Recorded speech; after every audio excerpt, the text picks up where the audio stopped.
like, bro, yeah, she got a kid. Look at his back. Oh my god.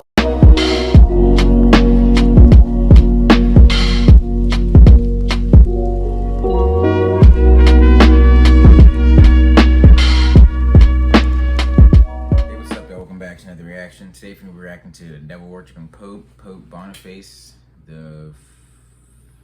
me see,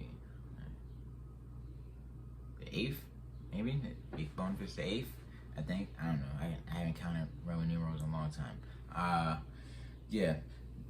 It's a different reaction, you know? I don't really react to a bunch of religious stuff, but I just seen the thumbnail. I'm like, ooh, that looks interesting. Maybe I should react to that on the channel, instead of just watching it myself, like I usually do with a lot of these YouTube videos. If you're surprised that I have seen a lot of these videos, you shouldn't be. I mean, I've grown up amongst the creme of the creme of YouTube creativity. I remember when YouTube was just such a thing, I couldn't be off of it, you know? But now I'm trying to really work my way off of like social media and being on it so much, you know? Get outside. Go get some vitamin D. Go get in the sun. Get some vitamins. Yeah, this is an interesting video. Make sure you hit that like button, subscribe, and share, man. Get Patreon reaction up now. Cowboy Bebop. If you want to check that out, it's going to be down in the comments. But yeah, we're going to hop right into the video.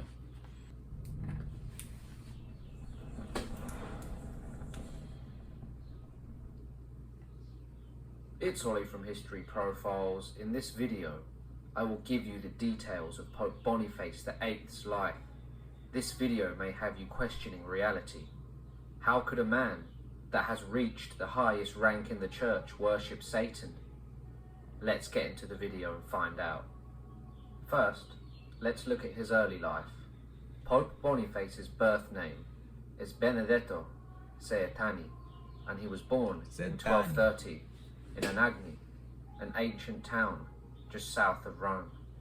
He was born into the upper class. His family were barons of the Papal States, so growing up, Benedetto would have had an advantage.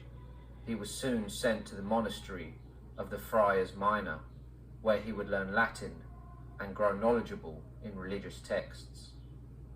Benedetto was a man of ambition and wanted to progress and make his mark on the world. He managed to land a job as a secretary to Cardinal Simon de Brion. Now, a cardinal is the most senior member of the clergy to the Catholic Church, being second only to the Pope himself. Now, being the secretary was nothing like being a secretary today. He had to travel with the cardinal all over Europe. In 1265, Benedetto would make his way all around Europe and would remain in England until 1268 in order to try to stop a rebellion against King Henry III of England. After 1268, the trail on Benedetto's life goes missing. Nothing is known of his whereabouts or what he was doing during this time. For 8 years, he disappears from history. He reappears in 1276, where he was sent to France to supervise the collection of a payment that was intended for the church. Benedetto had been sent around Europe, had done several jobs for the church without question, and now his time had come. On the 12th of April, 1281, Pope Martin IV made Benedetto a cardinal. He was now a powerful member of the church, but was it enough for him?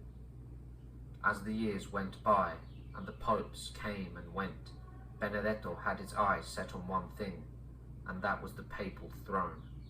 On the 13th of December, 1294, Pope Celestine V abdicated after 5 months as Pope. Now this was very unusual. Bartholomew of Lucca, a medieval historian, witnessed many of the events and conversations surrounding the abdication of Pope Celestine. Look at that setup, man. Look at that setup. So I gotta look more into the Pope thing. Is he supposed to like be like the physical representation of God on earth or something like that? Like he's the representation of the scripture? Because this guy's sitting on a throne with a golden staff and a golden helmet, I presume, and the throne, velvet seat and throne. It's like, I don't know, man. Yeah. You really see the papacy take up his reign after the fall of the Roman Empire. Like, because, I mean, the religion was really centered around Rome itself, within the city itself. I I can't remember. Was it because when Christianity was considered the religion of the empire, I don't think it was split yet. Recounted that Benedetto heavily pressured the Pope to abdicate. Why did the Pope relinquish his power and go against his own human nature? Did he do it as he was pressured by those beneath him, or was something more sinister at work? Soon after Pope Celestine abdicated, Benedetto was then elected as Pope and took the name of Pope Boniface VIII. One of his first acts as Pope was to grant his predecessor the castle of Founon, where he would die the next year. Rumours would spread around Europe that something dark was surrounding the papacy, as all the events leading to Pope Boniface's ascension just seemed too convenient. Peasants and kings alike would talk and implicate Boniface in the demise of the former pope. Asserting power came to Boniface naturally. He would often involve himself in foreign affairs, as he wanted to be recognized as supreme and above all the kings of Europe. This message was conveyed in a papal bull which he issued called the Unam Sanctum. This document stated, since the Church is one, since the Church is necessary for salvation, and since Christ appointed Peter to lead it, it is absolutely necessary for salvation that every human creature be subject to the Roman Pope. Many kings of Europe now saw the Pope as a man who was drunk on power and who came to the papal throne through questionable means. Human creature? The Church was divided, and the illusion of power that protected the Pope was diminishing due to the dark aura that surrounded his rule. The Pope was making enemies all over Europe.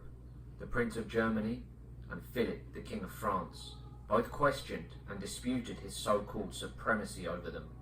Pope Boniface would also make enemies in his own camp.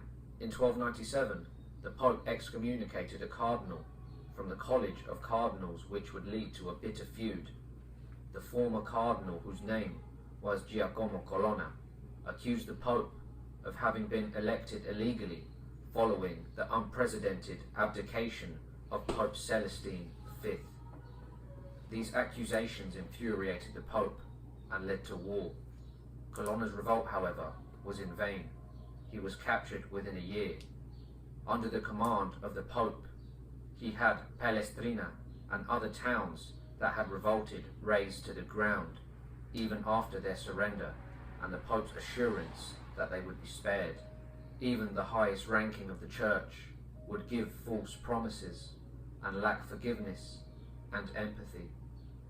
There was also a rivalry between Pope Boniface and King Philip of France due to the power struggle between Pope and King. King Philip wanted the wealth of the Catholic Church in France to stay in France and would pass laws to stop the export of gold, silver, and precious stones from France to the Papal States. This was the start of a long-lasting feud that would expose the Pope as a tyrannical man and also maybe something far more dark.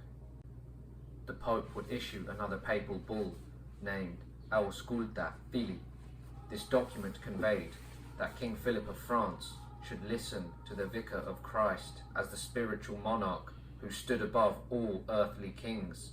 The document would reach King Philip of France, and upon reading it, he threw it into a fire. Pope Boniface, however, underestimated King Philip. In the shadows, Philip was plotting the downfall of the Pope. He gathered lawyers, magistrates, high-ranking church officials who all opposed the Pope.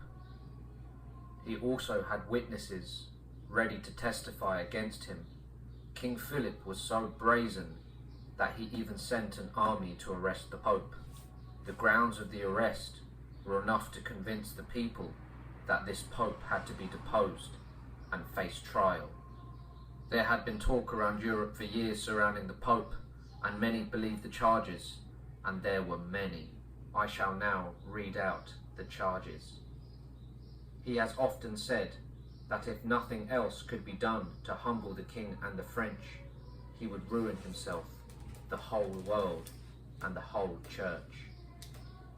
He has a private demon whose advice he follows in all things, and this is publicly known.